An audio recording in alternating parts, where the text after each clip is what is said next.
আসসালামু আলাইকুম দর্শক, আজ আমি আরও একটি ভৌতিক গল্প নিয়ে আপনাদের সামনে উপস্থিত হয়েছি। গল্পটি আমার নিজের সাথে ঘটেছে, এখন থেকে 2-3 বছর আগের ঘটনা। ঘটনাটি হচ্ছে বোবাজিন। রাত্রে আমি ঘুমানোর পর মাঝরাতে এমন একটি স্বপ্ন দেখতাম, তার স্বপ্ন কখনো বলতে পারতাম না।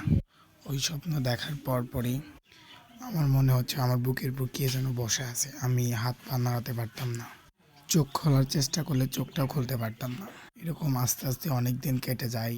2-1 দিন পর পরই রাত্রে ঘুমানোর সময় এই সমস্যাটা হয়।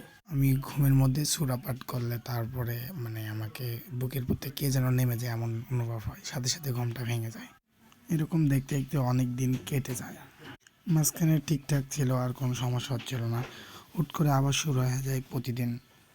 পরে আমি আমার মাকে বললাম, মা বলল রাতে ঘুমানোর সময় অজু করে ঘুমাতে। তারপর থেকে এই সমস্যাটা হয় না। কিন্তু একদিন রাতে অজু না করে ঘুমানোর পর আবার শুরু হয়। সেই দিন রাতে অনেক ভয়াবহ অবস্থা হয়েছিল আমার সাথে। তারপরে কবিরাজকে বলা হয়, কবিরাজ বলে রাত্রে ওর কাছে জিন আসে, বোবা জিন। বাট ও ক্ষতি করবে না, কিন্তু কথা বলতে দিবে না, এমন কিছু কবিরাজ বলে আমাকে। কবিরাজ ওই পরামর্শই দেয় রাত্রে ঘুমানোর সময় অজু করে ঘুমাতে আর সূরা পাঠ করে ঘুমাতে। এখন আর ওই সমস্যাটা হয় না। এখন আর ওই সমস্যা হয় না, কবিরাজের কথা মতো চলে। আপনাদের সাথে এরকম কোনো ঘটনা ঘটলে আমার সাথে শেয়ার করতে পারেন। আমার কথায় কোনো ভুল ত্রুটি হলে ক্ষমার দৃষ্টিতে দেখবেন।